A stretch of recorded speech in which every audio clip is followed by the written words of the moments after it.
How to make longer reels on Instagram 2023. Hi guys, in this video I'll teach you how to make longer reels on Instagram 2023. So if you want to learn how it's done, just watch this video until the very end. It's just pretty quick and simple, so let's go. So to do that, let's head over to our Play Store first. And then from in there, just search for Instagram right. So let's try to search for it. So here it is. So what you can do is you can just update Instagram right there, and after you have done updating it, just click on open right there and it will open. The next thing you need to do is to head over to your profile icon right here.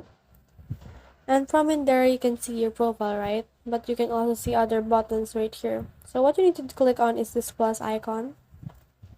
And then from there click on camera, but also you need to choose reel first. So click on camera and reel. Once you have done that, you can see this 15 seconds right here. It can also be called length. So just click on that and you can choose if you want to make your reel 15 seconds, 30 seconds, 60 seconds, or 90 seconds. Right now, the maximum length for reels is 90 seconds, so just choose that one and then you can now press this button right here to start recording your reels. So that's the whole process. I hope this video helped you to make longer reels on Instagram 2023.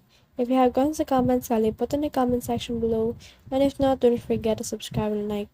Thanks.